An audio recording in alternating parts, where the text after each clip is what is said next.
Hi, dear students. Today we'll learn on the concept called as personality. Personality as such is a common terminology, but today let me give you some idea about what this personality means for you on board ship to handle and to develop a better interpersonal relationship, not only when you grow to the senior most level, even when you are in this present position to handle your bosses better and also to handle your subordinates and peers in a better position. Now, what are the things which we will be learning here? I've given it into four important points. Though this terminology personality is an individual behavior which comes under organizational behavior, which we have built in the previous session. The discussion I have very clearly told there is an individual understanding, group understanding, and an organizational understanding. So, though it is a very vast subject which deals with lots of theories, lots of conceptual understandings, and also attributes, I wanted you to know only few things. One is, from where do you get this personality? Who controls this personality? Does it come on its own, or can it be molded at various situations? That is one clear-cut understanding which you should have. Number two is there are various factors or various characters which are being understood and brought out by researchers. I wanted to teach you with two. One is the Big Five personality model and also the Meyer-Briggs personality attributes. And we will see how the knowledge of personality is going to help in management to understand people and which are all the areas in which job fits can be better done when you have a good knowledge on personality. And I'll try to teach you somewhere around six personality attributes which is going to truly influence organizational behavior. So quickly, let us go through the definition. Now, if I'm going to ask you that, what do you mean by personality?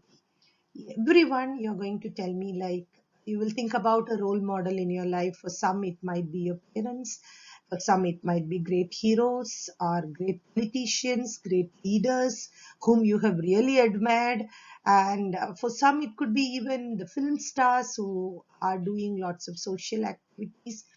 And if I'm going to probe you further and ask you whether personality means the outer appearance which an individual possesses, or is it something else? Maybe that you have to think about. Many a times might be a youngster when they are being questioned about the personality, they very well talk about their hairstyle, the look, the eyes, the handsome structure by which they are being made up, the hair color, the eye color, the complexion, all these things are something which really matters for a person to admire, and they term it to be seems to be a great personality. But we all know deeper, we have a better understanding. Personality is not about the looks which you all possess, it is something else. So here we can see that when we talk of personality, we don't mean that people has a charm or just a positive attitude. Psychologists talk personality, they mean a dynamic concept describing growth and development of person's whole psychological system. So it is something else. So maybe in simple word, for you all to understand, let me tell it is behavior. So it talks about the way you handle things, the way you behave in situations, the way you talk, the way you react to various situations. So here, it is not one thing, but of course the looks matter. Your height gives a specialized attention. The way you dress, it also really counts very much in order to make people admire you or make people listen to you. But it is not only the outer appearance, it is linked with something else which we call it as the behavior. So now how will we personality? Personality, if you mean, it is the sum total of ways in which an individual reacts and interacts with others. It is not one, it is many. It is not just your look. It is not your height. It is not the way you dress up, etc. Okay. So, from where do you and me get this personality? So, we all know that one primary thing, the way you look, the way you behave, the way you talk, the way you are humorous, everything is linked with one thing that we all know, that is the genetic continuity by which that we call it as heredity, which is being proven medically also, that you get lots of your personality traits from your parents, from your forefathers, not from just the previous generation. You might even get from some 5 generations ago, even you can get the behavioral pattern which you try to hold now. And number two is the environment in which you are into. That is the reason you can see people coming from village have a separate personality. People who have been born and brought up from a city behaves differently, and people who are being brought up in some colonies, they behave differently. Indian people, they behave differently. North Indians, South Indians, Tamilians, Keralites, which we all very well understand. The environment has molded somebody in a some conditioned manner. And the third one, which we talk about, situation. This is something which you all should understand, that you may have a better personality, very good, calm, timid, intellectual person. At times they try to behave in a different way. So a very big question mark comes over. Why did you do that? We never expect this to be done by you. Okay, then the person might tell, I knew, but that moment I felt so, I did so.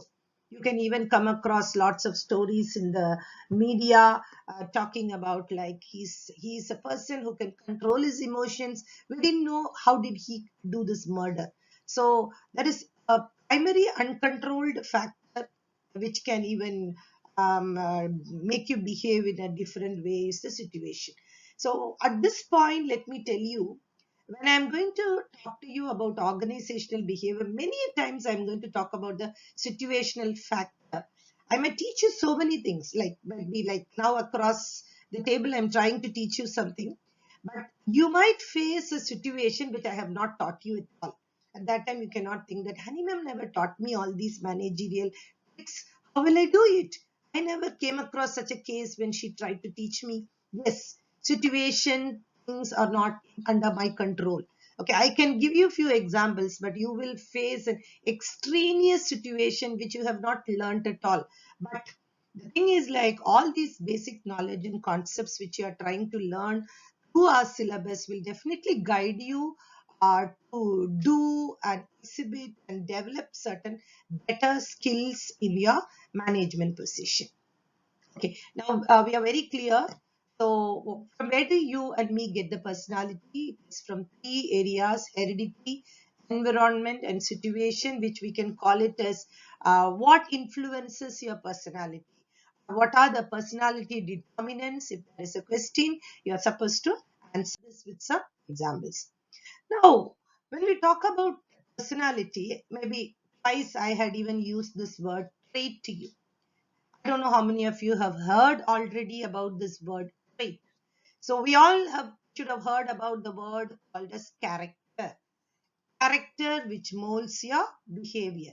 But the term trait is something which is being coined along with the understanding for personality. So here, let me just explain to you what do you mean by a trait. It is an enduring. What do you mean by enduring? A continuous and a habitual behavior that occurs in different situations. So being a friend, you might call somebody, hey, he's a lazy man, yeah, or somebody is such a jovial, humorous guy. If he is not with us, the day will be boring. How do you say that? Because you have experienced him for quite a long time. There is a period in which you have experienced him. That is the word enduring here means. So, okay. Now, how many different personality traits are there in human?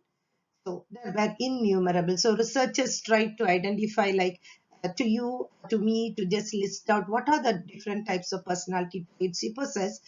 They tried to identify through research, and finally they got a huge list which numbered to somewhere around 17,953, which they felt it is a real huge number. And then they tried to up certain behavior, and finally they came to a conclusion of 171. Even that became a huge, if you have huge number, if you have to write down in a paper, it could go to somewhere around 5 to 6 full scale paper. Then finally they grouped, and they brought out 16 traits, and these traits are these numbers.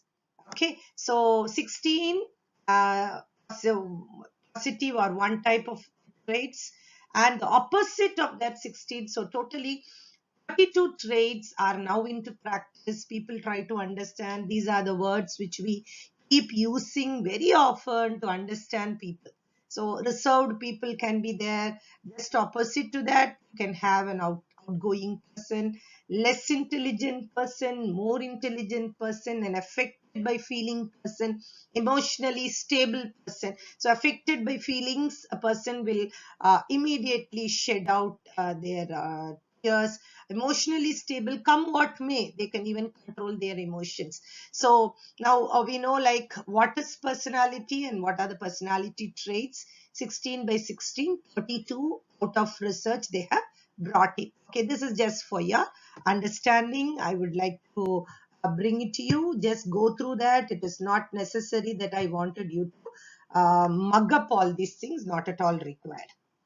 Okay, so coming to the different models. Okay, so models in the sense simulated ideas which they have brought out. Okay, through research to make people understand what sort of a people I am trying to deal with. If a person's personality is like this, what sort of a job or an assignment which I try to give will be suitable, and I can definitely extract an effective job from an individual. So Mayer-Briggs type indicator brings out somewhere around the following, that is, it brings somewhere around 8. Okay, extrovert or an introvert, sensing or an intuitive person, perceiving or a judging person. So it is one of the most widely used personality framework which has no hard evidence as valid measure, but still since it is being used very often, I thought like you should have in your mind. You might get it as a 2 mark question also. Who is an extrovert and who is an introvert? An extrovert is a person who tries to be so open, so open. He's an open book. An introvert is a person who is so controlled with their emotions. Okay, a thinking person, a feeling person, perceiving person, come what may, they will handle it. But judging person, anything they keep analyzing. Why did he talk like that? That shows that he doesn't like me. Why did he use that word? He doesn't have respect for me. That is the judging person. He often keeps judging others. There is the second model is the Big Five personality model, which talks about five important personalities. One is extraversion, agreeableness, conscientiousness, openness to experience, and emotional stability. Personality extraversion is a personality dimension describing someone who is sociable, gregarious, and assertive, who is very open. At any given time, they are not scared. Okay, even if it is a huge audience, you ask a question, they'll be open, walk the stage, pick up the mic, and talk very openly. And whether it is right or wrong, they are not bothered. If people laugh at him, also, okay, fine. I felt this to be the right answer. I wanted to give this answer, so they never have a sense of guilt. Agreeable person who is good natured, who can cooperate, adjust with people, he will never have enemies. Agreeable person will have more friends around him. A conscientious person is described as someone who is responsible, dependent, persistent, and organized. A teacher can trust a conscientious person, and this person will definitely get ready for the tomorrow. If tomorrow is an exam, if tomorrow is an interview, he will never go to bed before taking and keeping all his wants and needs. Might be the uniform, the shoes, an ironed uniform in place, the file in place, so that morning a scheduled, programmed alarm to wake up and go on time. Okay, so you can trust them. They will keep up their words. They will fulfill the deadlines. So conscientious person will never cheat others. They will respect. They respect their own self, and also they respect others. Openness to experience, a personality dimension that characterizes somebody in terms of imaginativeness, artistic, sensitive, and intelligent. What is openness to experience? Anything they see, they look at it in an artistic way. Some music, some sound they create, they convert it into a better looking at some ways, they convert it into an art. So such people, they might be painters, they might be musicians. Okay, they might be more creative, bringing out new ideas into place, and they will definitely reach out success through their ideas and creativity. They are more creative nature. And emotional stability person are people with dimension that characterizes someone as calm, self-confident, and of course in the negative sense, they emotionally, if they are not emotionally stable, they are insecure. Somebody talks something, immediately they take it as though that okay, he doesn't like me, that is the reason he's talking like that. He used this word, so it shows that I'm not a good person. It shows that he really hates me. So next time appraisal, something bad is going. Even before something happens to him, he will start worrying, so insecure that something bad is going to happen to him in his life, will be his. Okay, so this is about the big five personality model. So here comes the important part, which I wanted all of you to remember and learn thoroughly. The major personality attributes which are influencing organizational behavior. Have not taken the big exhaustive list. I've taken a very simple list for you all to understand. Okay, there are just 6 attributes. I wanted all of you to understand these 6 attributes specifically, which can really help you to understand people better. So here you can see major personality attributes influencing organizational behavior. We are going to be in an organization always. The behavioral pattern of an organization gets influenced with all these personality attributes. Now, coming to the first point, I don't know how many of you have already heard about this term, locus of control. So what do you mean by locus of control? It is the degree to which a person believes that he is the master of his own fate. That means the person who thinks that anything happens to him is only because of him. It is not controlled by anybody else. It is only controlled by me. Tomorrow is my exam. Unless I study well, I will not get good marks. Unless I work hard, I have to read, I have to write, I have to refer more papers. These people will have high degree of internal locus of control. So such people will be hard working. They will never trust on luck or favor. So we have got 2 types of locus of control. One is internal locus of control and another one is external locus of control. Internals, individuals who believe that they control what happens to them, and externals who believe what happens to them is controlled by an external force such as luck or chance. For example, people might not study hard, but they believe on a pen which is a lucky pen. Unless I bring this pen for this exam, I might not pass. A lucky shirt, or I have to go to this particular temple and I have to do puja with the coconut and then only I will come back. If I don't do that, if I miss that particular ritual, definitely my exams will not go well or my interview will not go well. So these are people with high degree of external locus of control. I hope you can understand what is locus of control. The degree, the field which people believe that they are masters of their own fate. Okay, so now you can understand even amongst yourself who in your classroom has is high internal locus of control and who in your classroom has got high external locus of control. No, I'm not here to judge and tell you that only a person with internal locus of control will be successful, or only a person with external locus of control will be successful. I am not here to judge you, but I wanted you to understand that the level at which you believe on yourself really matters. So when you try to give assignments to your peers, when your bosses try to give their assignments to you, these attributes which you possess really matters for them to decide on assigning job. Coming to the second point. The second point is Machiavellianism. Might be this is also another new term for you all. So what do you mean by Machiavellianism? Degree to which an individual is so pragmatic, maintains emotional distance, and believes that ends only will determine the means. What do you mean by ends? Will they wait to see with somebody else, or if somebody else have got success, then only they will believe. So a person with high level of locus of control will better to be feared than loved. Their ends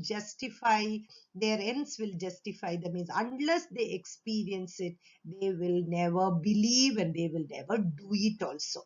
So low level of Machiavellianism, loyalty and relationship really matters, and other people's opinion is very, very important for them. So how can you favor the high level of Machiavellianism? You try to make them come into direct interaction with a person. Like, for example, like if you are going to tell, like, see, I did my assignments on time, I submitted everything, I got full marks. Only when you say you got full marks, the end has determined, then he might think about repeating that same behavior, attending class regularly, doing assignments regularly, and also submitting things to get a. If somebody is orally coming, if might be I'm coming to your class and telling, do all these things, I'm going to give you full mark, he'll say, let her give for somebody else, then I will try. Okay, they will not accept things, they will not believe on things immediately. I will do everything, and finally if she doesn't give mark, finally she might say, I'm not supposed to give full mark, I'll give only 5 marks less. Why should I try that trial? This could be the people with high level of Machiavellianism. The third one is self-esteem and self-monitoring. And what do you mean by self-esteem? Might be this is a term which you should have heard about in many places. So individuals' degree of liking or disliking their own self. So you all might feel like, will anybody dislike his own self? Might be if you try speaking to your friends, you will get different cases, different voices coming out. Like from your childhood, if you had been suppressed by somebody that you never study, you are not an intelligent person, you are a fool, you are so foolish. Somebody had been talking negative on you. When you keep growing, there are chances you will have very low level of self-esteem. So people with very low level of self-esteem will have high level of complexity, and they will not get along with people. There will be high level of fear in talking to others, making friends, etc. Because already they get a feel that I'm no good, because people have from the childhood they have spoiled and damaged their self-esteem. This is an area which you are supposed to be very careful about. You should have heard about teachers or friends trying to motivate others. No, da, you are such a good person, I know. Might be he's not so, but you keep telling that repeatedly, he will definitely come up in life. This term, boosting out his energy, that is called a self-esteem. He will start liking his own self. When he starts liking himself, then his behavior will also change. He will dress up very well, he will start preparing, he will study hard work, he will aim high things, and he'll definitely become an achiever, and in turn he will be successful in his life. Okay. Might be this is a very good example which you should have seen in your, might be in your official environment. There might be captains and seniors who always crush you by telling negatives against you. So that is where now you hear a lot about suicide in your on board, stress level increasing for people who are sailing. One time reason could be the low level of self-esteem. When my level of self-esteem is high, I have a boost. That I know who I am. Let him tell anything. My level of self-esteem is higher means nobody can pull me down. So that is called as self-esteem. This is where people decide to suicide. People decide to quit, that they can't. That this has got high level of previous past history or past unwarranted experiences which they had got with people. It could be from their own dear ones, it could be their parents, it could be their very close family circle who had spoiled them. And next one is self-monitoring, individual's ability to adjust his or her behavior to external situational factors. So they try to control themselves by knowing what is happening. Okay, I'm a person like this, but my teacher can do only so much. Okay, I'm okay with her. I can handle with her. I'm okay. I don't mind. So they are not so rigid. They can even go ahead accordingly. And this is a term which we all know. High risk means high returns. We all know in a business environment, we wanted people to take high risk because every business aims for high returns. Okay, but we are not going to talk about whether it is high or low. I'm going to see about risk taking propensity, risk propensity of an individual. So high risk taking managers, they will make quicker decisions, use less information to make decisions, or they might be bosses of small organizations. Low risk taking people are slower in taking, they collect lots of data and then only they'll analyze, require more information before making decisions, accessing larger organization. So risk propensity, if you see, aligning managers risk taking propensity to job requirements should be beneficial to the organization. So this is a common term which we all know. Okay, so the last one is about the types of personality. See, there is something called as the type theory, there is something called as trait theory, and I have not explained all those things to you, but let us try to understand how many types of personalities are there. We saw various different traits. Now it is, what are the types? There are two types which is being spoken long ago. That is type A and a type B personality. And of course, of late, we have a type Z, which is called as type Z personality. I'm not here to confuse you. Try to understand what are these two types of personality.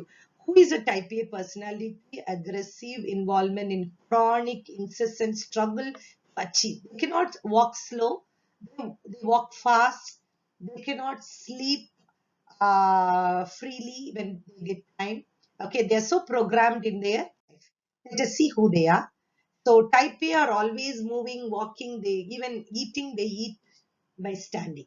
Okay, so feel impatient with the rate at which more events happen. For example, like you start from your hostel by 8:55, your class starts by 9 o'clock.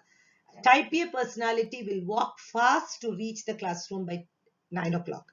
But a type B personality, okay, no problem, we'll go 5 minutes late, ask excuse, sir will allow you. That is type B.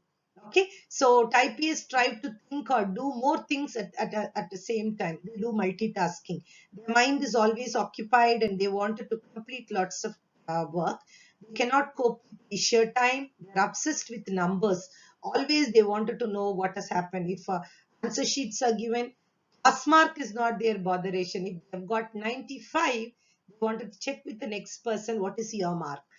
Okay, they wanted to find out whether he is higher, whether he is 94 or whether he is 96. Is there anybody above 95? How many are below 95? They are the numbers really matter for them. Okay, even when they keep growing, they will be bothered about their earnings, their investments, their savings. All these things really matter for them. But type B is the just opposite. Never feel a sense of urgency. They'll never run to classroom even if the classes are late.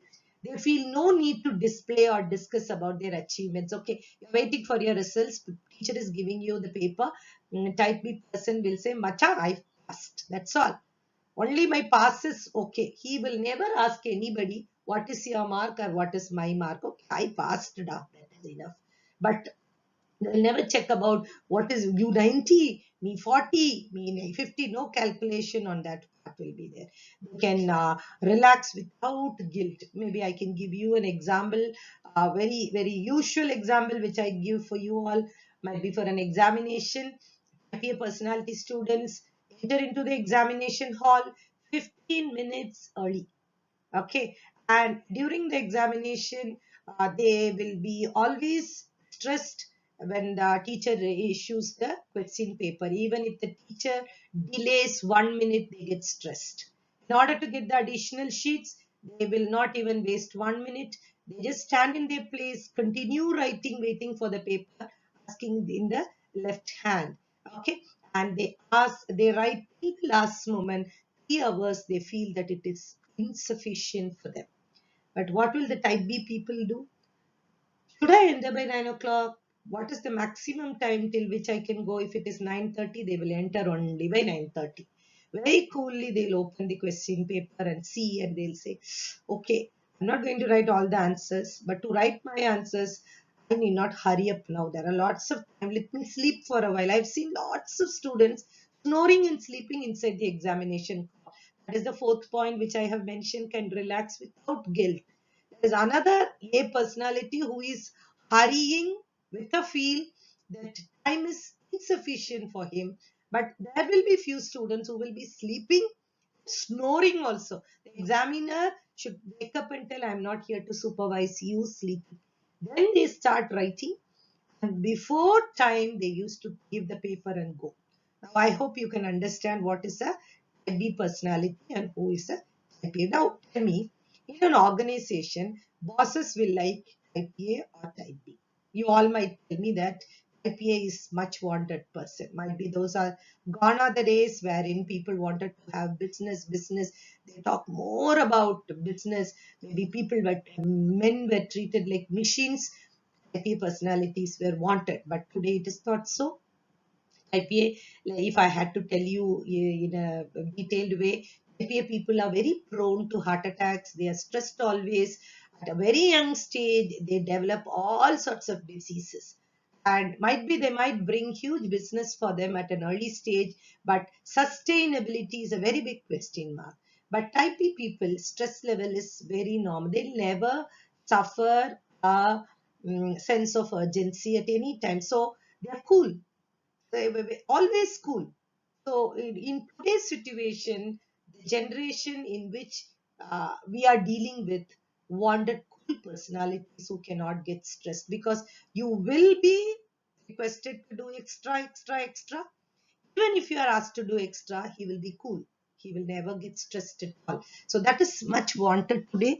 And of course, humorous, entertaining people are required so that they can make others feel happy about working, and they can also exercise an environment wherein others also can be relieved out of stress. So this is one point which I wanted you to understand. This can even help you when you go to the job to understand why your boss is like that, why your colleague is like that. So you should immediately understand, okay, he is type A, he is type B, that is the reason. Okay, so now what way this is going to help you? This personality, understanding of personality is going to help you. So from early stage, researchers had been using the personality and job fit. So maybe simple example, if I have to tell a talkative person, immediately what do you say in your family? Hey, you have to become a lawyer. You talk too much, or else you have to go for a marketing job. Somebody who's so calm and reserved, na, we have to put him into a confidential area where definitely come what may, they will never talk. They will never let out the confidential matters outside. Okay, so now if you go to our controller office, you can see that people don't talk. Okay, they're very calm people. So rightly, they should have identified people for such a job. So here is a set of personality traits which is being developed by psychologists. So we can see realistic, investigative, artistic, social, enterprising, and conventional people.